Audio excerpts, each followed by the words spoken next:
Olá, estamos começando mais um podcast lá do B da Notícia, programa gerado aqui dos estúdios do Portal de Notícias 24 horas, aqui na Ilha da Luz, em Cachoeiro de Itapemirim, e já estava com saudade da nossa audiência. Ficamos aí uma semana, passamos o carnaval, espero que todos vocês tenham aproveitado bem o carnaval, e como a gente sabe, depois do carnaval o ano realmente começa aqui no Brasil. Nós temos essa tradição, né? E começamos quente agora, hein? Começamos esse ano já com entrevistas que vão te interessar muito. Vamos falar de política com P maiúsculo, né? Trouxemos hoje nos nossos estúdios para bater um papo bacana com a gente o advogado Diego Libardi. Diego, que foi candidato a prefeito de Cachoeiro de Itapemirim em 2020, nas últimas eleições municipais aqui, que teve quase 20 mil votos, 18 mil votos aqui na nossa contabilidade. Foi candidato a deputado federal nas últimas eleições, em 2022, sendo o segundo candidato a deputado mais votado aqui em Cachoeiro, e ele que é tido aí nos bastidores da política cachoeirense como um provável nome, né, um pool de 10 para as próximas eleições. Então vamos bater um papo com o Diego e saber direitinho dessa história. Olá, Diego. Prazer em recebê-lo aqui nos nossos estúdios. Prazer, Basílio, né? Cumprimentar você, agradecer a oportunidade de estar aqui nesse estúdio maravilhoso, agradecer a todos que estão nos acompanhando. Importante esse papo democrático, né? Pra gente falar com transparência. Feliz de estar aqui contigo. Pois é, Diego, tem muita gente que fala assim, não, mas já vai falar de eleição, vai falar de política. Mal acabou a política, o pessoal ainda está remoendo aí, Lula, Bolsonaro, essa eleição, esse terceiro turno que não acaba nunca, né? A população ainda, no meu entender, ainda muito dividida, ainda muito ressabiada, esperando o novo governo que chegou, realmente mostrar a que veio, e a gente aqui nessa toada. Você vem de um processo eleitoral onde você ficou em segundo lugar, segundo suplente de deputado federal, não é isso? Isso, no meu partido, que é o Republicanos. Pois é, mas continua no Republicanos, que está aí no burburinho, aí na boca miúda, no caldeirão do diabo, dizendo que você está de mudança de partido. É verdade isso? Continuo no Republicanos, né? Aproveitou o calor de Cachoeiro, você já fez uma pergunta quente. Já comecei quente. Eu fico feliz, primeiro, pela a sua consideração, pelo carinho que a gente recebeu do povo de Cachoeiro. Acho que é importante pontuar isso. Antes da gente entrar no mérito, esse tema política, a gente está mais curioso sobre a política, eu avalio isso de uma forma muito importante. Porque nós estamos vendo que cada vez mais a população, mal ou bem, eu sei que muita gente vai criticar às vezes o nível da política, mas as pessoas estão se interessando. Se nós compararmos com o passado e o que nós estamos vendo hoje, nós temos um interesse muito maior da política. Isso é bom, aumenta o nível de consciência para que a gente possa fazer melhores escolhas. Sim, ainda estamos um pouco longe daquilo que, pelo menos eu penso ser o ideal. Precisamos melhorar esse nível de consciência, trabalhar um pouco mais com educação, com informação, mas isso é bom. Eu, particularmente, no campo partidário, tenho dialogado com vários partidos. Eu vou citar o nome, já que você foi para lá e veio para cá. A conversa é que o Gilson Daniel, ele é presidente do Podemos aqui no estado, né? Ele que foi chefe da Casa Civil do governador Renato Casagrande, muito ligado ao governador, parece que ele estaria te sondando. Quem me contou isso foi o Passarinho, não sei se ele cantou certo, e aqui eu tô na ilha, né? Olha, embaixo da fábrica de pi, Passarinho aqui canta alto. O Gilson é um cara fantástico, né? Um cara que tem uma visão extraordinária, foi prefeito de Viana 2 vezes, e agora é deputado federal. Estive com ele, recebi o convite do partido que é o Podemos, assim como recebi de outros, e isso é natural nesse momento. Os partidos querem se fortalecer, né? Cabe às pessoas que estão na política avaliar cada movimento. Eu acho ainda um pouco cedo para que a gente defina essas movimentações. Todos os partidos que eu conversei, entre eles o Podemos, eu acho que são partidos respeitáveis. O Podemos, vamos falar a nível nacional, é um partido que hoje é independente, não é um partido que está numa polarização forte, tem bons players. Aqui no estado tem 2 deputados federais, então assim, é um partido hoje que vai ter projeto em 2024, uma força importante. Inclusive tem um deputado estadual, né? E tem um deputado estadual que é o Alan, vai ser um deputado, tenho certeza, muito atuante, aqui importante para a nossa região, vai trabalhar em favor de Cachoeiro, da região. Então assim, por exemplo, o presidente da Câmara do Podemos, O Podemos é uma força. Braz é bom. Quem tiver alguma divergência com algo, tudo bem. Mas o Podemos é inegavelmente uma grande força. E de modo que eu fico extremamente feliz e honrado pelo esse convite, né? E eu acho que os outros partidos também. Então, é um momento de diálogo, né? É um momento de diálogo. Ô Diego, o Podemos, assim como o Republicanos, o partido que você está hoje, que é liderado, pelo menos estava sendo liderado pelo ex-presidente da Assembleia, o ex-deputado Eric Musso, né, que é de orientação de direita. O Podemos também é um partido de orientação de direita. Isso. O seu histórico é de orientação de direita também. Sim.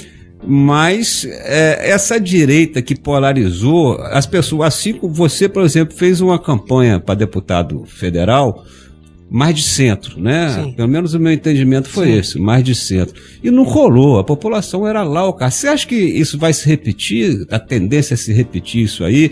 Como que políticos que se posicionaram no meio do caminho entre a extrema-direita e a extrema-esquerda, o que vão fazer para furar esse bloqueio, já pensando em 2022? Eu acho que a direita chegou para ficar. Isso é uma verdade que eu acho que é inafastável. Mas não significa que haja só espaço para a direita extremista.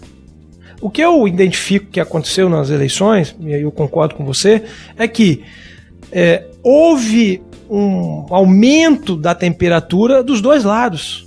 E a população, ela, de certa forma, grande parte embarcou nisso. Isso não significa que é uma reprodução automática para as eleições municipais. Há que se ter certa parcimônia, porque os movimentos municipais respeitam lideranças e processos locais. Eu acho que o que é que eu defendo? O que é que eu defendi?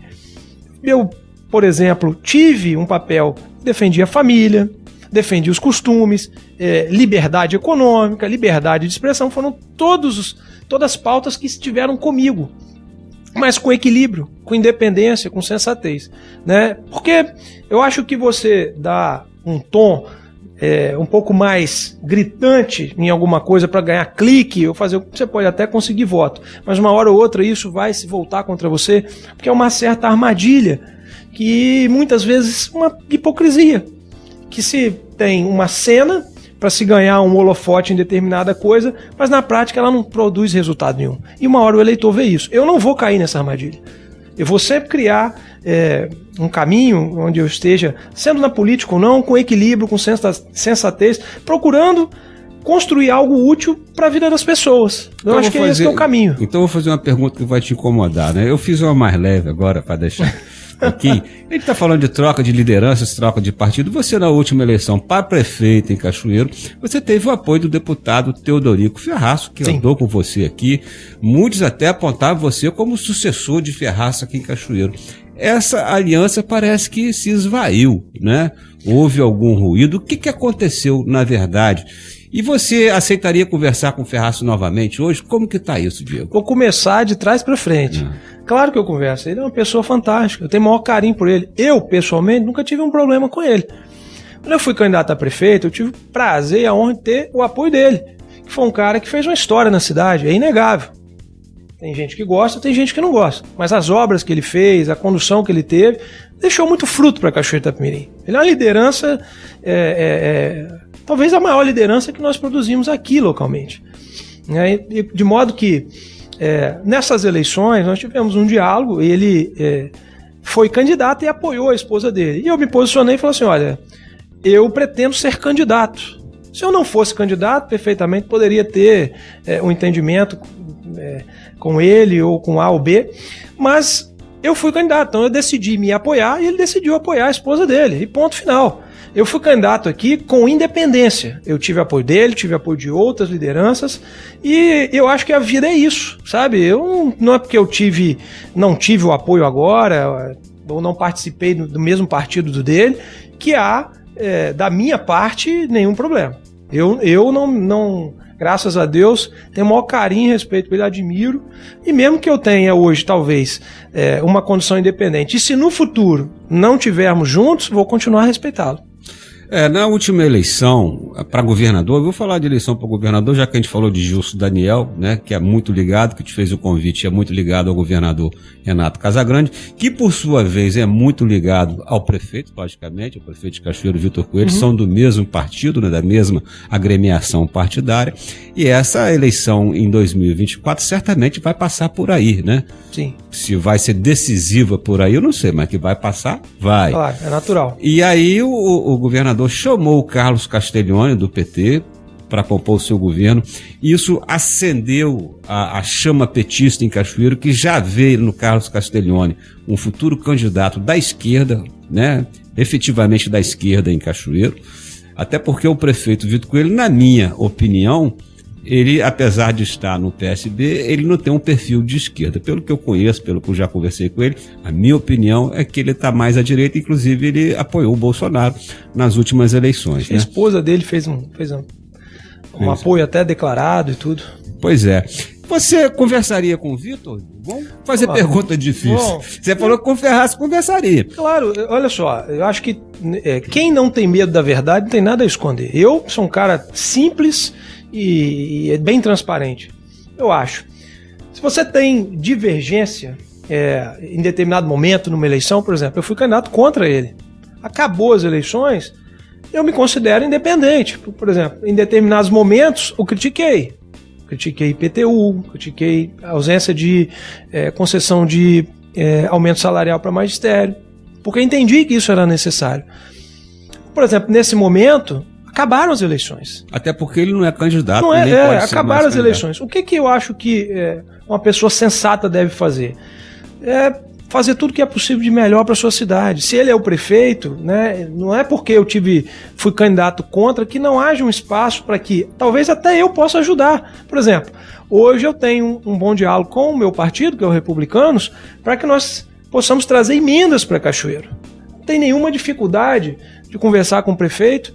Aliás, já há uma tratativa nesse sentido, que a gente possa trazer os recursos que o meu partido me confiou através de emendas parlamentares. Temos conversado muito com o deputado Amaro Neto, para que Cachoeiro possa ser beneficiada. Ora, não há eleição nesse momento. Então, trabalhar em favor de Cachoeiro é trabalhar pela população sem olhar a parte política. Eu respeito o prefeito, inclusive tive momentos e critiquei, hoje entendo que há momentos para elogiá-lo. Eu acho que há um pacote de obras e eu sempre defendi investimento. Todas as minhas falas vão ser voltadas para o desenvolvimento da cidade, que eu acho que o grande câncer de Cachoeiro hoje é o declínio econômico.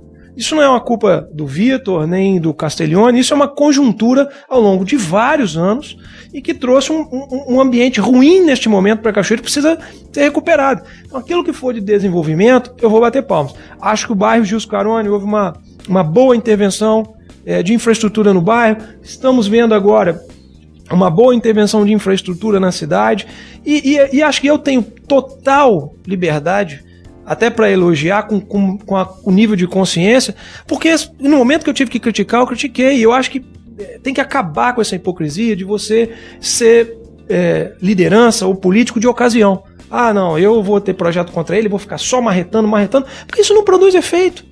Sabe, é muito melhor eu ter um diálogo com ele agora. Isso não significa que eu vou ter apoio dele, isso não significa que eu tenha entendimento político com ele, mas que eu tenha um diálogo com ele para que a gente possa implementar políticas públicas na cidade. Se eu tenho essa oportunidade, por que não vou fazê-lo? Então eu acho que tem que ser por aí. Acho que qualquer liderança madura, com equilíbrio, com experiência, deve fazer isso.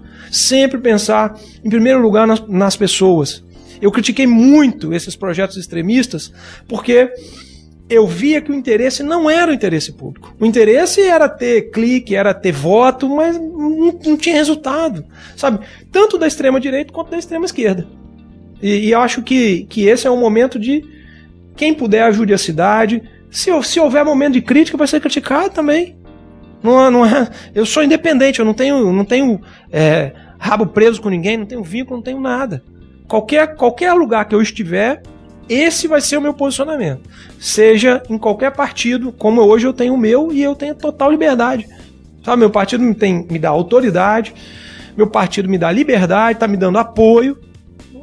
Eu tenho, assim, graças a Deus, a felicidade e a oportunidade de fazer isso. Se eu puder, vou fazê-lo. Ô, Diego, outro dia eu li de um conhecido articulista aqui de Cachoeiro, meu amigo Hilário de Oliveira, um artigo no site Atenas Notícias, falando sobre você e falando que você estava buscando aí, esse ano você buscaria, dando a entender, não com essas palavras, seguir mais ou menos os passos que o Valadão seguiu lá atrás, quando fez aquele plano para Cachoeiro, para começar a preparar uma plataforma de projeto de governo para Cachoeiro. Como está sendo isso? Até que ponto já começou ou não começou? Porque a fonte é boa. Primeiro, eu acho que o importante é a gente fazer um balanço do que aconteceu, né? O Diego nunca tinha sido candidato. Está aqui me acompanhando o doutor Giuseppe, a Vera Lúcia, liderança lá do bairro Amaral, que são pessoas, e dentre eles milhares de outras pessoas, que acreditaram no ideal, dentro de uma proposta que nós criamos lá atrás. Construímos uma outra proposta nessa eleição, tivemos voto de conquista e confiança. Você não vai ver o Diego com um discurso hipócrita de ir na igreja num dia e no outro dia tá ali tentando oferecer dinheiro, fazer compra de voto. Nós fizemos uma política limpa e séria. Não vencemos as eleições. Eu não vou fazer tudo para vencer uma eleição, vou fazer uma guerra limpa e séria.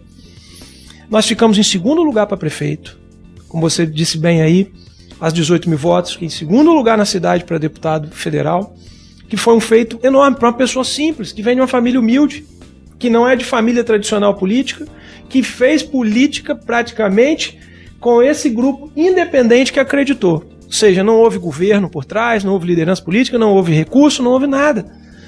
E eu sou muito feliz por isso. E neste momento, eu tive a alegria de ter o nascimento do meu filho, que foi Noah, né? O Noah. Ou Noah. Como é que Noah. Logo depois das eleições. E eu estou sendo, graças a Deus, pai presente com a minha esposa. Estou cuidando da minha família neste momento. Aproveitando para refletir sobre tudo que aconteceu na política, mas cuidando da minha família. Olha, se eu defendi a família como a maior, o que há de mais sagrado, hoje eu tenho que fazer isso. Mas nós também estamos dando a nossa contribuição. Como eu disse, conversa com alguns deputados, a gente está reunindo com as pessoas. Este ano é um ano em que a gente faça uma construção democrática, coletiva, equilibrada, de um plano para a cidade. Todas aquelas pessoas que querem dar uma contribuição, e eu sou uma delas, eu acho que devem pensar em construir um projeto. Colocar nomes antes do projeto é você demonstrar que a sua obsessão pelo poder é maior do que aquele benefício que você quer gerar, na minha opinião. Então eu estou me reunindo com pessoas que têm essa confluência de objetivos, que têm isso no coração, para que a gente possa, de uma forma plural, construir isso, uma proposta para a gente transformar o meu saudoso pequeno Cachoeiro, que a gente tem isso no coração, de Cachoeiro, meu pequeno Cachoeiro, que é bonito, é romântico, de Roberto Carlos, mas o meu grande Cachoeiro. Nós já fomos o meu grande Cachoeiro, antes do meu pequeno Cachoeiro. Aqui, na época do Jerônimo Monteiro, que foi governador, Cachoeiro era o pilar da indústria. Considerado um dos melhores governadores do estado. E eu acredito, a grande parte, se não, assim, acho que o principal propulsor da economia, da industrialização de Cachoeiro foi Jerônimo Monteiro. Às vezes essa história fica perdida e Cachoeiro, pela proximidade que tem com o Rio de Janeiro, que era a capital do Brasil, atraía o investimento, para chegar na capital passava por Cachoeiro. Nós perdemos esse brilho. Há quem diga que nada termina em Cachoeiro, tudo começa em Cachoeiro, né? Quantas grandes figuras da cultura, quantas grandes figuras empresariais, quantas grandes figuras de várias áreas. Por exemplo, a gente hoje, quais são as grandes figuras que a gente produz? Então, eu tenho isso claro, e acho que o cachoeirense está com isso no coração. Nós queremos voltar ao protagonismo. E eu acho que esse plano tem que pensar nisso com responsabilidade. Isso não é coisa fácil, não é projeto para a gente fazer marketing político, mas é preciso criar essa estrutura e dar a Cachoeiro o que Cachoeiro nasceu para ser, que é uma potência. Né? A gente está sendo engolido aqui por cidades muito menores que estão fazendo a coisa certa. Então eu acho que a gente está dando um passo. Por exemplo, fomos anunciado agora a retomada das obras do aeroporto. quero, se der certo, parabenizar o governo do estado, o município que está indo num caminho... Isso depende do governo federal. Essa é uma das obras que foram anunciadas com recursos federais, né? E que ficaram aí em suspense, porque tem aquela coisa, não, isso era do Bolsonaro, que tá havendo isso a nível federal. Eu acho que aí que a política não pode prejudicar o município. Não pode. Sabe, independente, quando você vira uma autoridade, eu me apego, por exemplo, hoje ao governador Tarcísio, ex-ministro Tarcísio. Teve uma tragédia em São Paulo. Aliás, é do seu partido. Ele é do meu partido. Ele governou, ele é um governador de direita, ele tem fidelidade à sua ideologia, mas ele, como governador, ele tem que dialogar com as lideranças nacionais. Por exemplo, agora houve uma tragédia. As pessoas querem que ele não converse com o presidente para que possa ser... haja solidariedade, haja a mão do governo do estado lá em São Paulo. Isso não significa que ele é aliado de Lula. Significa que há hoje uma consciência que o governo precisa conversar com o outro para poder ajudar a população. E ponto. Então, assim, às vezes quem fica fazendo essa política suja de falar que o que é não é, ou que não é, não tem sentido de existir. Está fazendo um desserviço para a sociedade. Então, acho que tem bons projetos nascendo em Cachoeiro, e eu acho que é óbvio, precisa de muito mais, e esse plano que a gente quer construir para a gente voltar a ter esperança que é possível ter meu grande Cachoeiro, vai ser construído em várias mãos, vai ser construído de uma forma amplamente democrática, com equilíbrio. Eu acho que precisamos de pessoas experientes. Isso não tem lugar mais. Cachoeiro não pode ter um gestor amador, que não saiba o que vai fazer, ou que não tenha projeto, porque senão vão ser mais 4, mais 8, mais 12 anos de estagnação. Então é isso que nós buscamos, que eu tenho, e a gente vai construir um cronograma para fazer isso nesse ano. E após isso, nós começamos a discutir nomes. Por exemplo, eu acho que nós temos lideranças hoje sendo formadas na cidade que vão participar disso, do setor empresarial, do campo político. Falando em lideranças aí a gente está falando de campo mais à direita, campo mais à esquerda, campo mais ao centro, né? Então, na minha visão, hoje você tem aí candidato declarado e hoje talvez o candidato mais forte a ser batido, que é o Juninho Correia, pela votação que teve como deputado federal, pela associação que ele conseguiu fazer. Aliás, eu vou convidar o Juninho para vir aqui. O lado B não tem esse negócio, vai todo mundo. Já teve aqui a Norma, já teve aqui o Major Guedes, são prefeitáveis, né? Vamos dizer assim. A Norma Iube, o Major Guedes, vamos trazer o Juninho, vamos trazer o Calegari. Eu queria falar do Calegari, que também é um deputado estadual. Aliás, foi uma surpresa a eleição dele, para mim, pelo menos, né? Porque o histórico dele, como foi, ele ajudou o Juninho lá atrás, não foi na candidatura na eleição para prefeito, e eu não imaginava que ele fosse. Então essa coisa do bolsonarismo colou com ele, e eu não sei essa ligação dele com o Juninho, se isso vai se repetir em 2024, ou se vai dividir essa extrema-direita, essa direita mais aguerrida, né? E porque em Cachoeiro não tem segundo turno. Não. Em Cachoeiro a parada é decidida no primeiro turno. Então, quanto mais você pulverizar, quando você tem um candidato que é prefeito, que está no cargo, como foi no caso da última eleição para prefeito, que o Vitor estava no cargo, toda a divisão era bem-vinda, porque você sai com a máquina na mão, você sai já sentado na cadeira de prefeito. Isso aconteceu com Castiglione, aconteceu com Ferraço, né? Então você sai com uma certa vantagem na reeleição. Dessa vez não tem a reeleição. Então a pulverização da direita pode te beneficiar ou não. Sabe o que eu acredito, Basílio? Sabe para que vale os resultados da última eleição? Para quase nada. Essa eleição de prefeito... Talvez um marcador histórico, né? Você vai ter o seguinte, olha, tem potencial, sabe? Não que eu esteja desqualificando ninguém, nem a mim mesmo. Mas o que eu digo vai valer aquilo que você fizer de hoje em diante. Então, eu, por exemplo, quando fui candidato a prefeito, eu figurava em sexto nas pesquisas iniciais. O Jonas, que eu tenho muito respeito por ele, era o segundo com 20% dos votos. Como que acabou o resultado? Então, às vezes, quem larga na frente, o Jonas, por exemplo, tinha tido uma candidatura a deputado federal. De coelho, como é que diz que é aquela corrida que o coelho sai correndo, né? Eu acho que, sabe que... Vascaíno não gosta disso, não. A gente, às vezes, começa a parametrizar as coisas pelo voto ou pelo dinheiro. E tem uma história muito bacana da faculdade de Stanford, que é uma das maiores faculdades do mundo, acho que é uma das 5 maiores faculdades do mundo, e lá uma professora, me falhou o nome aqui agora, ela deu uma dinâmica de grupos. E ela deu $5 para alguns grupos e disse o seguinte: olha, vocês têm $5 e eu vou dar 3 dias para vocês trabalharem com esses $5 e a missão de vocês é fazer esse dinheiro multiplicar da maior forma possível. E vocês vão ter 3 minutos para apresentar isso para toda Stanford. Então pensem bem no que vocês vão fazer, porque vocês vão apresentar para toda a faculdade. E aí, em resumo, um grupo foi lá, comprou alguma coisa, revendeu, outro prestou um serviço, um comprou refrigerante, aí vendeu pelo dobro, ganhou 100%, e teve um grupo que parou, olhou e falou assim: Stanford hoje é uma faculdade grande, nós vamos ter 3 minutos para apresentar, e aqui é uma faculdade que tem um viés esportista. Eu vou procurar alguém que vende material esportivo, vou vender o tempo de 3 minutos, e vamos devolver esses R$5. Vendeu por $650, era $5, vendeu por $650, faturou 12.000%, ganhou o prêmio. O cara foi lá, apresentou, deve ter vendido pra caramba.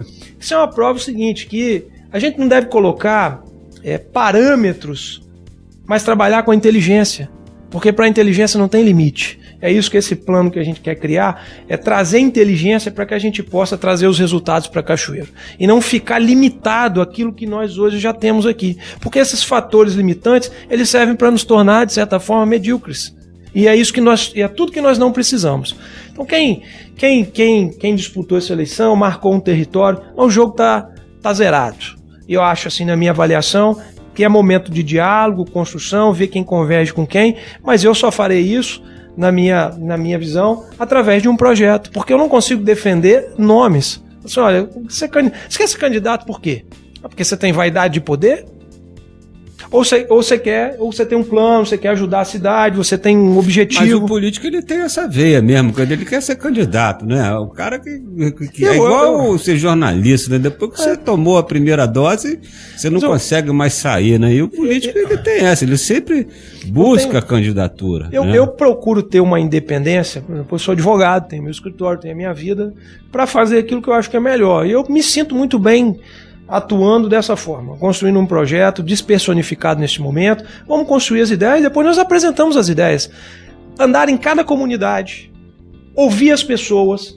Quais são as dificuldades que a Vera, que está me acompanhando aqui, tem lá no bairro Amaral? O que ela acha que é mais fundamental? Vamos reunir um time de técnicos, né? E vamos falar assim: bom, a população acha isso é possível? Isso é viável? Qual é a melhor proposta de solução para esses problemas? Condensar isso num documento e dialogar muito, apresentar para a sociedade, fazer política com alegria. Eu fiz política o tempo inteiro com alegria. Coloquei... E agora papai, então mais E agora alegre. Pai mais ainda. Colocamos Deus na frente de tudo. Como é que um cara simples, que não vem de nada, que não tem recurso, chega no resultado da segunda colocação? Então é fé, colocar Deus na frente, fazer com alegria e com bom propósito. Para isso eu acho que o caminho está bem colocado. Se outros nos acompanharem com esse propósito, com essa alegria, não importa quem é o nome. Importa que siga nesse caminho e que seja o melhor. É isso aí, gente. Nosso tempo já esgotou. Pedindo a você que nos acompanhou a primeira entrevista da série. Conversamos aqui com o Diego de Bart, nós já tivemos aqui a Norma Iube, o Major Guedes, apesar que nós não tratamos de política municipal nas outras entrevistas. Terão oportunidades para voltar. O próprio Ferraz, que foi citado aqui na entrevista, já fiz o convite para o Ferraz, ficou divino. Tá correndo? Não tá correndo, não. Ele teve uma intercorrência que na época, no dia que ele ia vir gravar, morreu o irmão da Norma, aí ele teve problema lá. Sim. Na parte então tá justificado. Tá justificado. Então ele ficou de voltar aqui, vai ver o Ferraz. Vamos convidar também o Juninho, o Calegari, os atores que pensam a política com P maiúsculo aqui em Cachoeiro, para a gente pensar nossa cidade, para que a cidade seja cada vez melhor. Tá longe ainda a eleição, mas no lado B, o tempo não para, né? A roda gira. Lembrando a você que nos acompanhou nessa entrevista, para não esquecer de dar um like aí, se inscrever no canal e compartilhar esse podcast. Quanto mais pessoas receberem, aumenta o nosso engajamento. Deixa um comentário também. Gostou do que o Diego falou? Escreve aí embaixo. Gostei, se não gostou também, coloca também pra gente ouvir. Coloca pra gente ouvir. E aumentar o engajamento no nosso canal. Eu vou me despedindo por aqui. Diego, muito obrigado pela sua participação. Na semana que vem a gente volta, se Deus quiser.